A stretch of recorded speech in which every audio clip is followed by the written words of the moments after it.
Oh, hello. I've come to the realization that games are a lot more dangerous than we think. I mean, if something like this can give one of the biggest gaming companies in the world some of the worst financial years of their life, imagine what it would do to a smaller company that mainly makes licensed games. No! The seventh generation of consoles was no stranger to gimmicks. The Wii's entire shtick was motion controls. PlayStation tried to emulate the Wii's success with the PlayStation Move, and Xbox tried with the Kinect. Is tried the right word?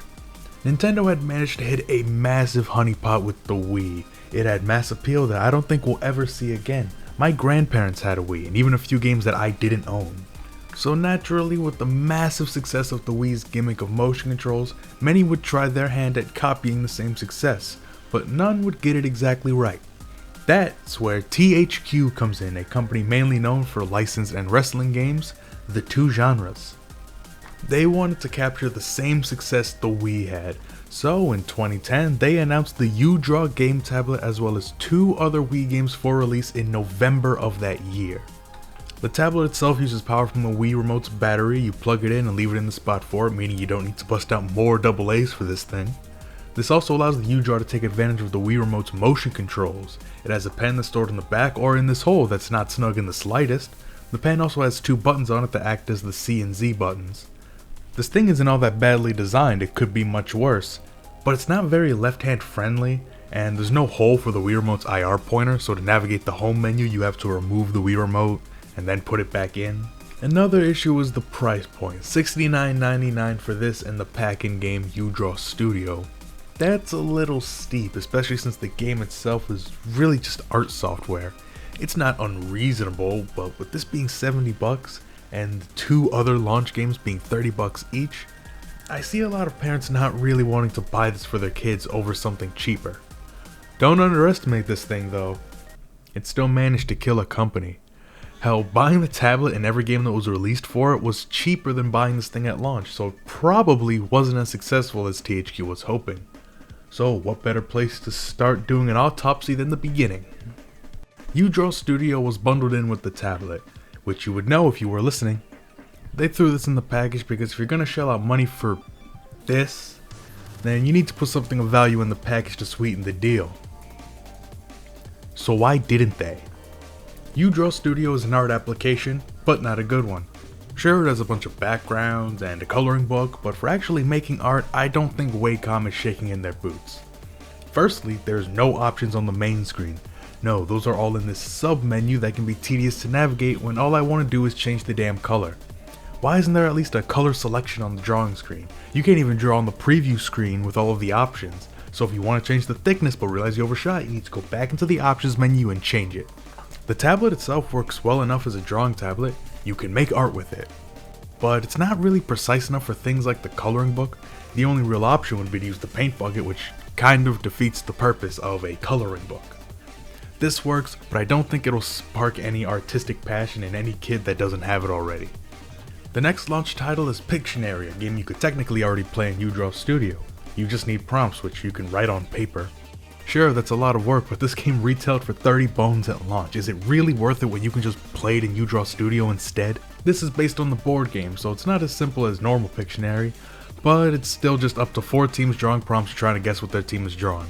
It does require a bit of faith though, because the players can easily peek at the prompt. While this works, it's just a bit more clunky than a good old pencil and paper. You try getting a group of people to even look at this thing, let alone play a game with it.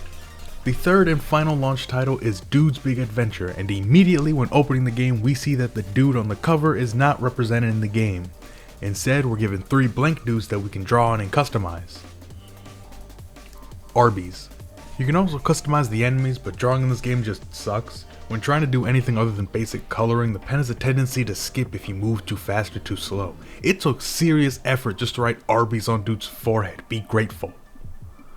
This game has 4 modes, the first being Pen Panic. In this you use the pen to guide dude through a basic platforming level. You can draw to create trampolines and stun enemies, but these are abilities that the game alternates for you throughout the level. You can't swap them yourself because being able to do 2 things at once would just be way too complicated for this thing to handle.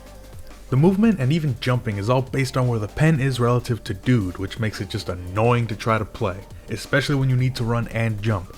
I don't see why they couldn't just use the buttons on the Wii remote to move and drawing to attack enemies and make platforms. A 2D platformer where you could draw over the level design is a great idea, so I don't know why they try to force you to only use the pen.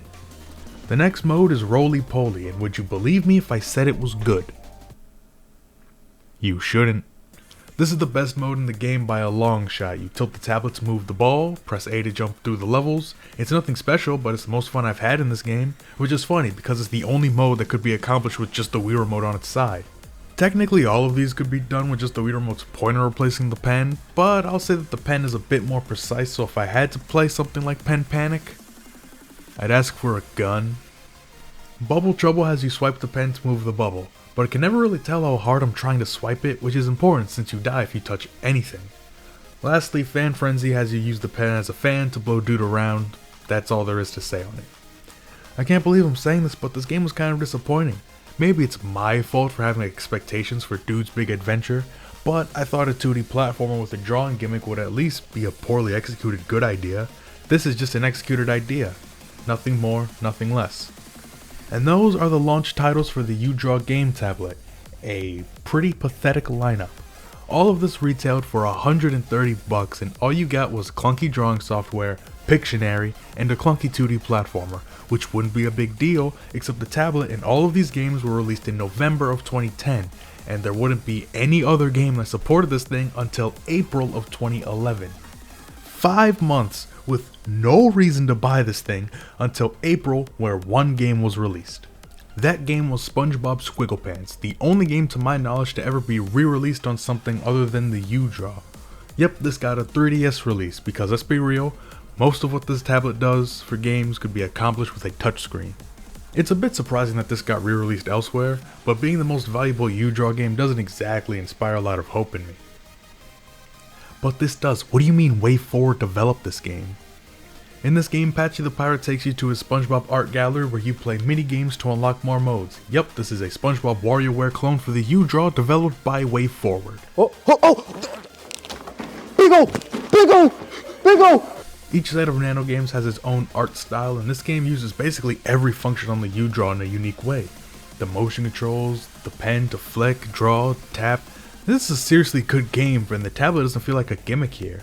It even has a better drawing studio than the damn packing one.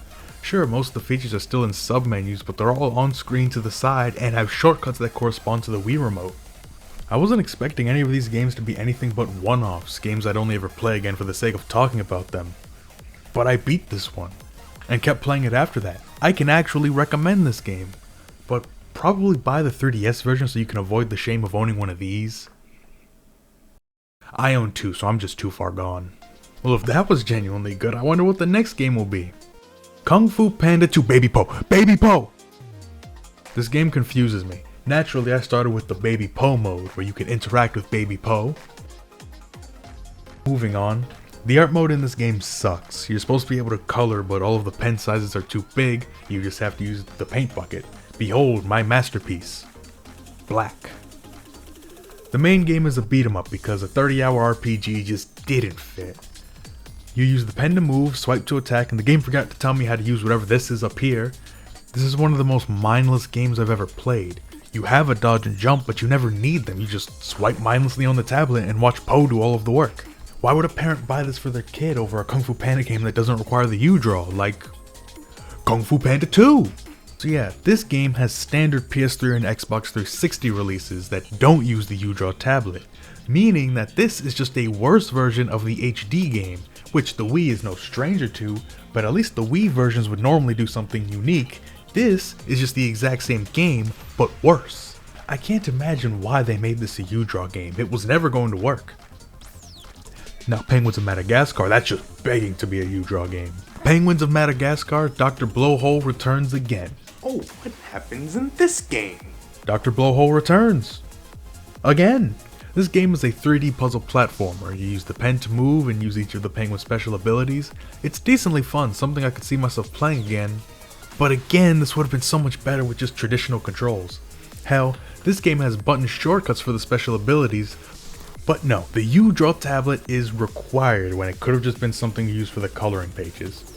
And speaking of that, what is there to color here? It's a penguin. It has 3 colors, and one of them is the same color as the paper. And guess what? This game also has PS3 and 360 versions with none of the UDraw's bullshit. Did THQ just think the Wii version wasn't enough already and had to add in UDraw support? Why couldn't they just do both? I mean, sure, the Xbox version required the Kinect, but it's just weird that the 2 UDraw DreamWorks games had normal releases that didn't require the UDraw, but for some reason on the Wii, the UDraw is required and you can't just use a Wii Remote and Nunchuck or even a classic controller. All in all, this game is alright. I'd play it again, but I left the game on and it played itself for over 2 hours, which confirms that the UDraw is demonic. Well, I have 2 more games, so I might as well just take the risk. We're here with a breaking report about me, presented by me. AJ has found himself in a new low. He has been disappointed by the quality of Disney princess enchanting storybooks for the UDraw. Oh my god, this one is dull. So the story is that this fairy fucked up and drained all of the color from the world, so now it's my problem and I have to do all of the work to fix it. You do this by going through these storybooks of classic Disney movies, but the content of these books are just so bare bones, like move the pen over the spots, tilt the tablet to move colors to the right area, and basically no activities you'd expect from a game that requires a $70 drawing tablet. The mazes are all motion based, some of the pages just require you to do basic ass connect the dots where it practically does it for you, or find the hidden characters, all just to unlock the color yellow. Now, to be fair, all of the colors are unlocked in free paint from the start, but I thought I'd keep things lore accurate. I just don't get who this is for. It's too simple and repetitive for most kids, and the tablet itself would be too complex for toddlers, and if you're buying this thing to occupy a toddler, you might as well just give the kid your wallet. Nice work, AJ, you showed that Disney UDraw game for little girls, who's boss? Next up is Marvel Superhero Squad Comic Combat. Superhero Squad was a toy line that would eventually get a TV show and a multitude of games. I used to love this show as a kid, but it's always confused me. The squad is an amalgamation of pretty much every Marvel team, like you already had the Avengers, X-Men, and Fantastic Four. But no, let's make toys about whoever the fuck we feel like today. This game has you act as a secret member of the squad, able to see into their world and use the pen to interact and assist the squad. In the game, you manage 3 squaddies and guide them to attack enemies, objects, and interact with things. You can trigger special moves and create things like bombs in the world. While I think this is decently fun and a good use of the tablet, it's held back by how much you actually have to do. The heroes don't attack anything on their own, you have to guide them, but honestly, I think this is a pretty good use of the tablet, as none of my issues are about needing to use it, and it wouldn't really work as well without it. And that is roughly the first year of UDraw releases. And incidentally, all of them. There were no more UDraw games after Superhero Squad, but that doesn't mean that THQ was done yet. See, the UDraw didn't exactly sell well, but it wasn't doing too bad either for a Wii exclusive peripheral. So THQ decided to branch out and think of all the sales they'll have if they let more people buy the UDraw Game Tablet by making one for the PS3. Good thing I already sold my stock. Releasing the same day as Superhero Squad, a little after a year from the UDraw's launch, the UDraw would see release on the PS3 and Xbox 360. Now let's go over why this led to THQ's demise. While the system sold decently on the Wii with excess of 1 million sales by the holiday launch from what I can find, it wasn't appealing in the same way the Wii was. Many companies tried to capture the same success of the Wii, but misunderstood what made the Wii special. Nintendo themselves have managed to fuck it up. The Wii was a system that appealed to everyone. Kids, adults, fucking idiots, everyone. My grandma had a Wii and was better than you at Wii bowling, but the UDraw only appealed to kids, and almost every game was a licensed children's property. And while that demographic was huge on the Wii, that doesn't mean that success would hold over to the other systems.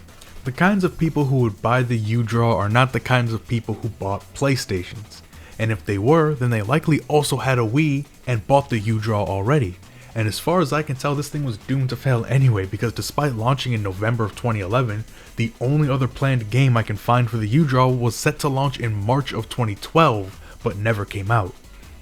That being said, there were 2 games released for the HD version of the UDraw, and they were released at launch, and they were UDraw Studio and Pictionary again. But this time it's the Ultimate Edition. Now, to be fair to UDraw Studio, this is an actual improvement. Most of the options are on the side of the canvas and easily accessible, and the amount of content makes this feel much more like a coloring activity book than just an art application. Too bad the tablet sucks. I don't know if my tablet's busted or if there's some setting I couldn't find, but drawing on this thing just sucks. There is no stabilization, so something as simple as connecting the goddamn dots is way harder than it needs to be. And needing to use this contraption to play Pictionary makes it anything but the Ultimate Edition. And that is roughly the entire UDraw library, and while there were more good games than I thought there would be, it's not that hard to see why this thing failed. Between the just god-awful planning with little to no reason to invest because of the gaps between releases, the few good games just weren't enough to save it or make it worth it. Sure, there were some pretty good uses of the tablet, but that's all a lot of these games were, and the ones that were more than that would work better on a touchscreen like with the 3DS. And all the other good games had other releases that looked better, played better, and didn't require a $70 drawing tablet. Looking back, I can see a lot of the value and potential here. A game like Dude's Big Adventure is perfect for kids, and if it had taken more of a drawn-to-life approach, I could easily see it garnering a pretty decent cult following. And I had a lot of genuine fun with games like SpongeBob and the Penguins Madagascar game, and hey, even if this isn't the best way to play it, it's not the Connect. Although if I had bought all of this at launch, I'd probably be a little bitter. I got all of this for less than the price of the tablet itself at launch, so what could have been a great idea ended up on eBay for single-digit prices. But I mean, who's really expecting THQ to make this something special? Now, if it was a company like Nintendo, I think they really could have made this idea shine. I take it back.